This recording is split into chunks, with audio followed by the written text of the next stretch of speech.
जो पापों का त्याग करके साधना में लग गए हैं उनका तो कहना ही क्या है। पर जिसने बहुत पाप किए हैं और पूर्वाभ्यास है पाप करने का, अब उसके उद्धार का क्या उपाय हो सकता है। जिसने पाप किए और उसको ग्लानि हुई और छोड़ करके पाप और सदगुरु की शरण हो के साधन में लग गया, उसमें तो संशय ही नहीं, वो तो जाएगा ही जाएगा प्रभु के पास। भगवान यहां उसको विश्वास दिला रहे जो बहुत पाप किया, महापापी, और पूर्वाभ्यास भी पापों का है। अब उसको भी अपने उद्धार के विषय में निराश नहीं होना चाहिए भगवान के वचन मान करके। महापापी से पापी मनुष्य भी यदि सोच ले कि इसी जन्म में अब मुझे अपना कल्याण करना है, तो पुराने पाप उसको बाधा पहुंचाने की चेष्टा करेंगे। ऐसा नहीं कि वो शांत बैठे रहेंगे। वर्तमान के पाप उसको बाधा पहुंचाने की चेष्टा करेंगे। पर वर्तमान में साधु संग हो गया और उसने ठान लिया कि मुझे अपना कल्याण करना है, उस ठानने में वो उनकी बात मानेगा। वर्तमान के पापों पर रोक होनी शुरू हो जाएगी और उनकी बात मानने पर उपासना में धीरे धीरे रुचि होने लगेगी। और जहां रुचि हुई तो पूर्व पाप जो बाधक है वो नष्ट होना प्रारंभ हो जाएंगे। उसके हृदय में ये निश्चय होने लगेगा कि आज से मैं कभी पाप नहीं करूंगा।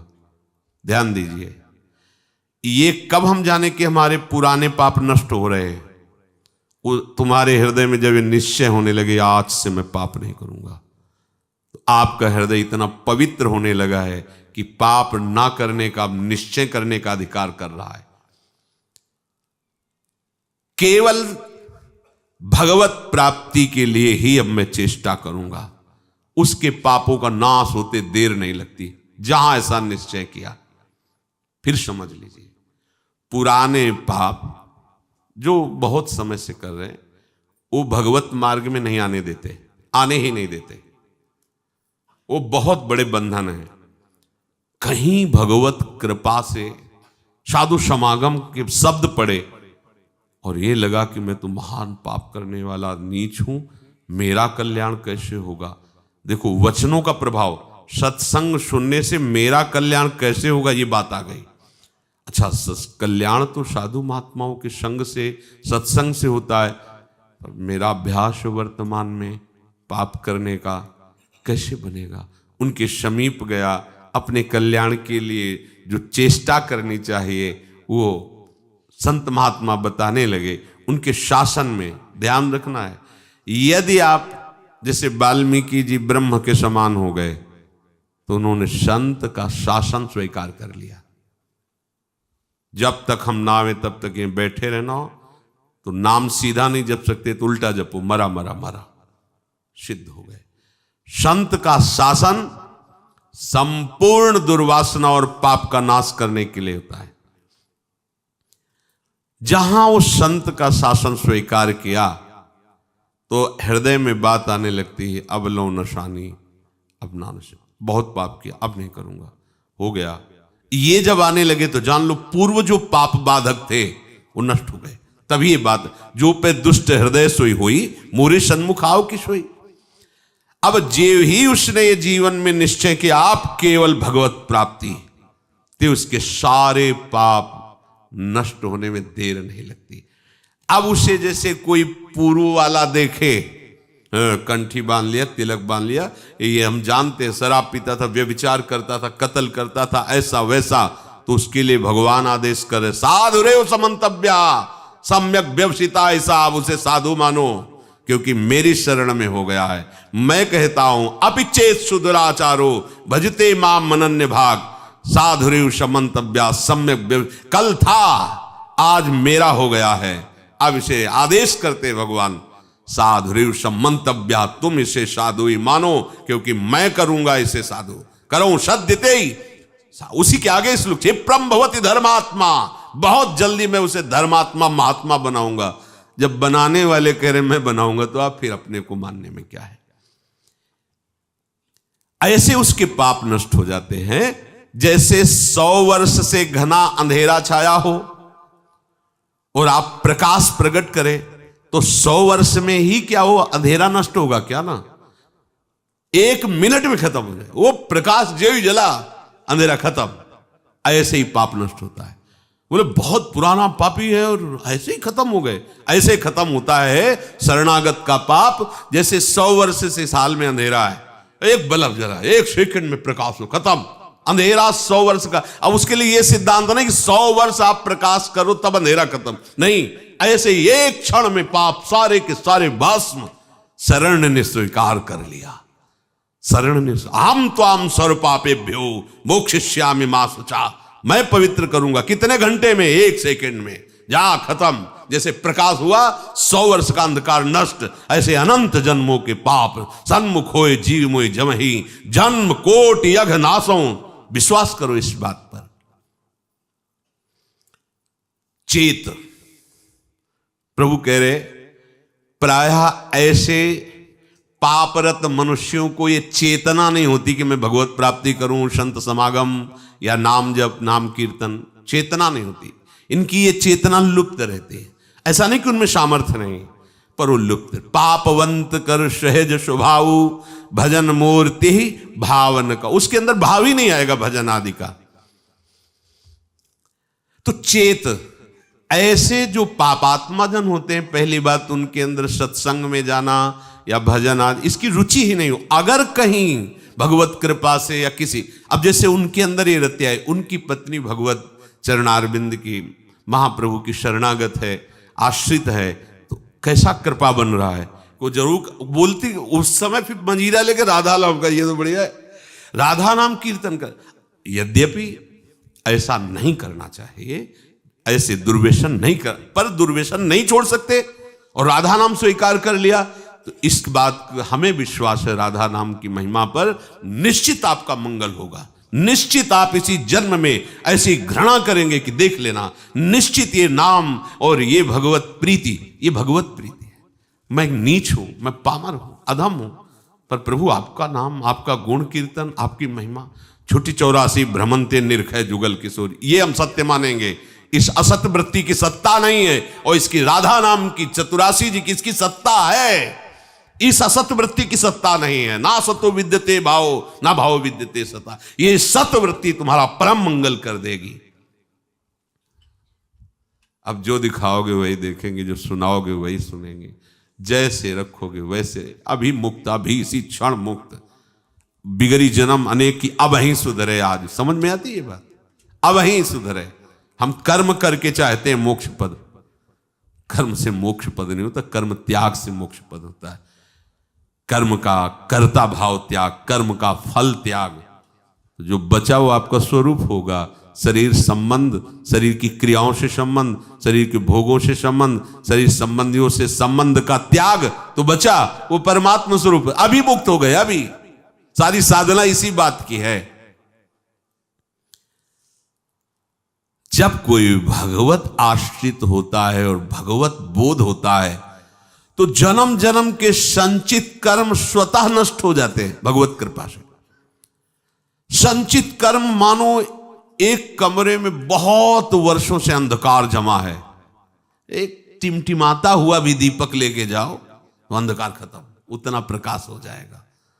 समझो, देखो तो बहुत जन्मों के पापी कैसे पवित्र होंगे, बहुत समय लगेगा।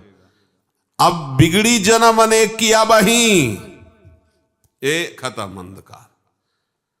मन वचन कर्म से अधीनता प्रभु की, सदगुरुदेव की बात बन गई। लेकिन ये अहंकार देवता ऐसे थोड़ी अधीन होते हैं।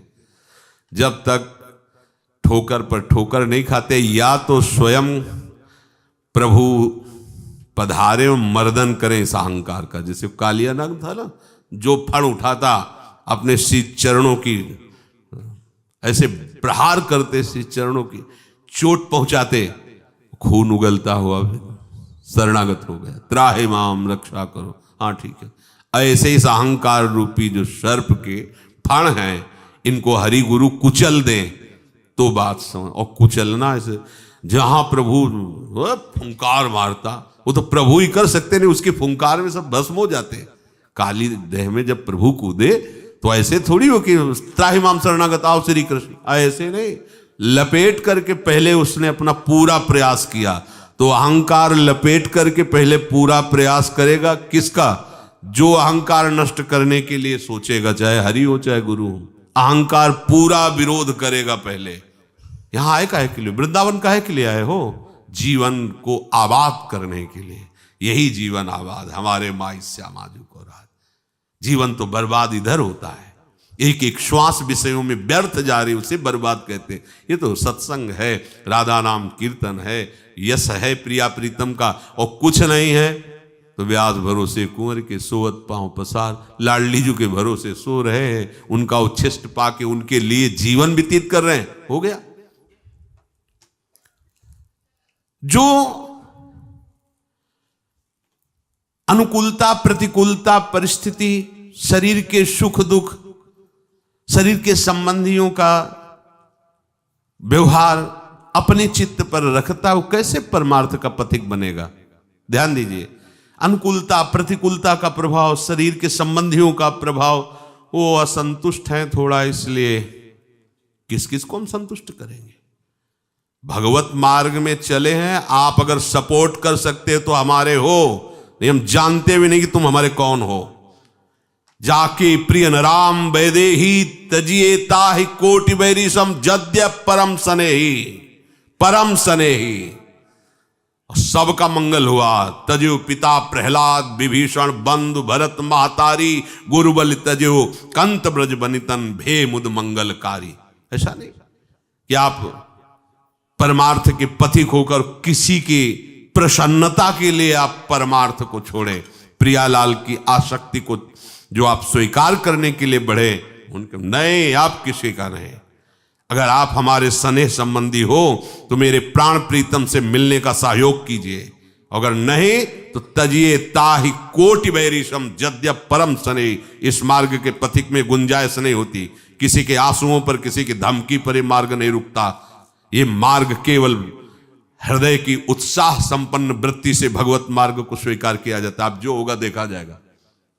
तो ये मार्ग अपने जो आराध्य देव का बल प्राप्त हुआ उसके बल से चला जाए। आप लोगों को तो उपदेश मिल रहा है, सुविधा मिल रही, सपोर्ट मिल रहा है, कोई सपोर्ट नहीं। 13 वर्ष की अवस्था, कोई बस वही एक भगवान का बल, उन्हीं का निश्चय, हर जगह सावधान। नई अवस्था थी, कहीं कहीं कोई फंसाव नहीं, सीधे निकल।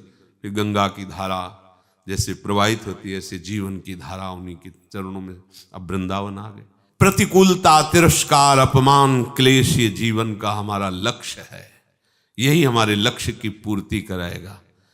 कल इन लोगों से बता रहे थे, देखो अभी सर्दी नहीं आई, श्री जी ने आप सबकी व्यवस्थाएं कर दी।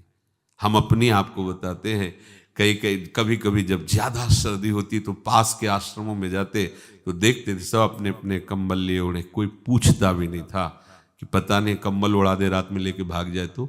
ऐसी कांपते हुए शरीर ठंडी करती। फिर निश्चय किया ओढ़ना ही नहीं, हमें आश्रय ही नहीं लेना इसका।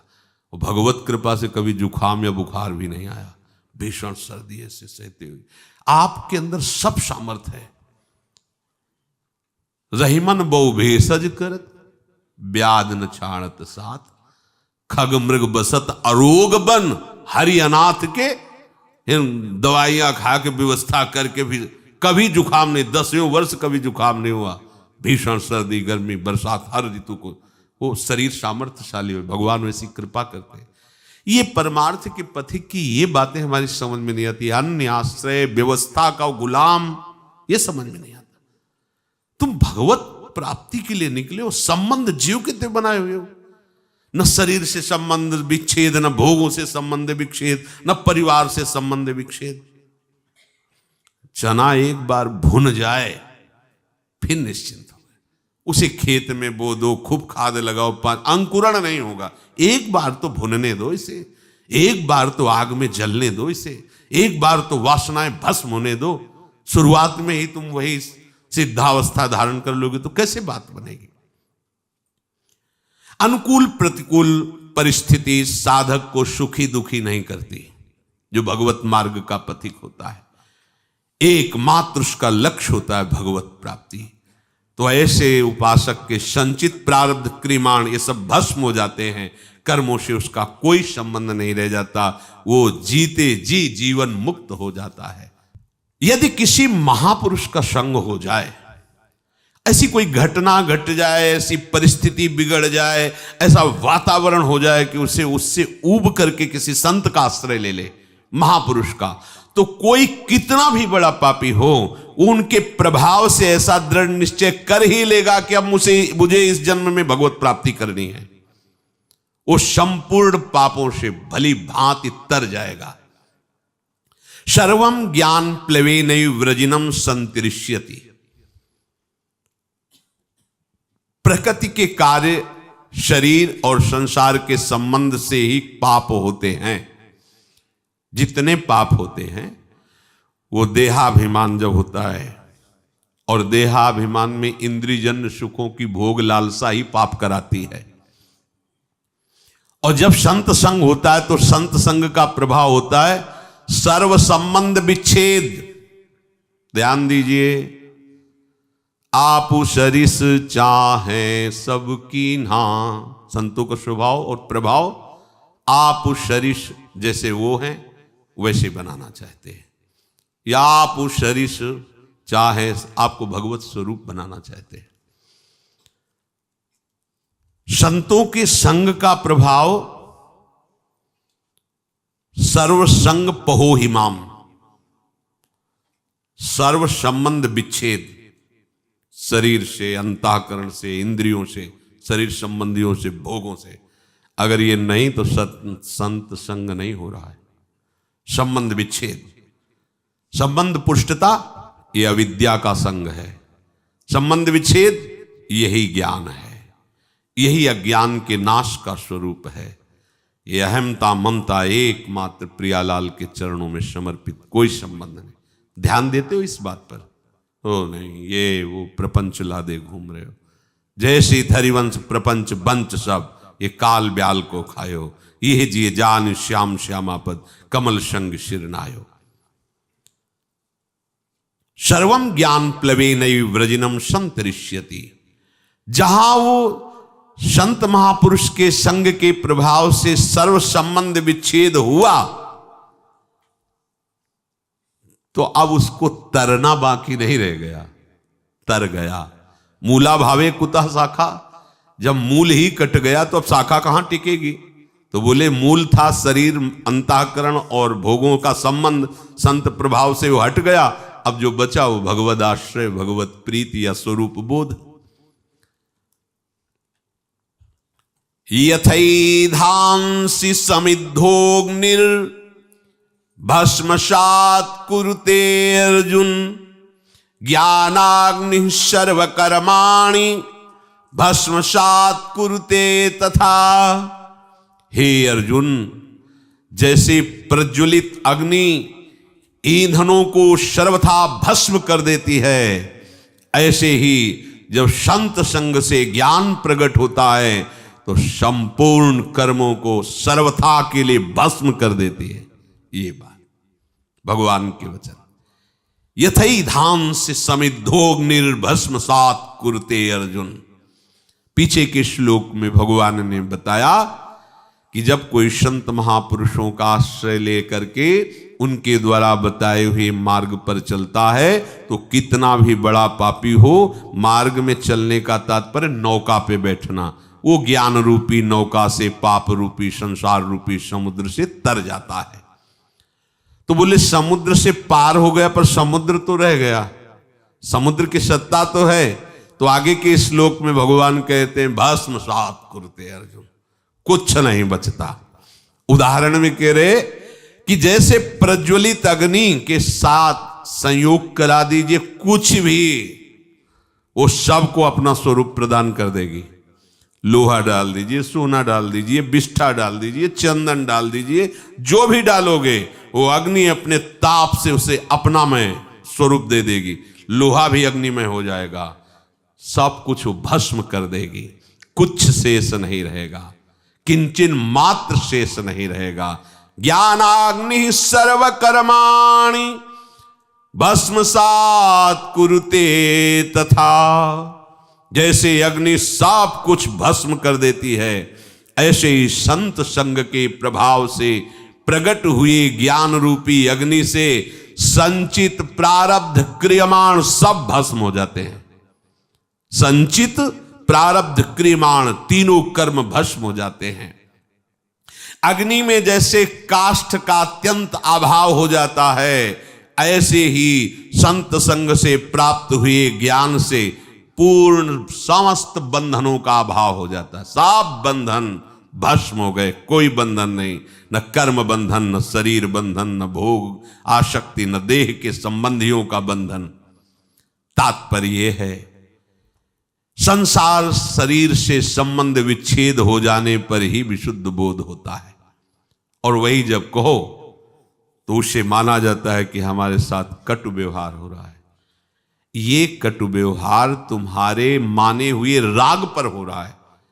जब तक इस राग का तुम वैराग्य में परिवर्तन नहीं करोगे विवेक के द्वारा, तब तक परमार्थ का अनुभव नहीं हो सकता।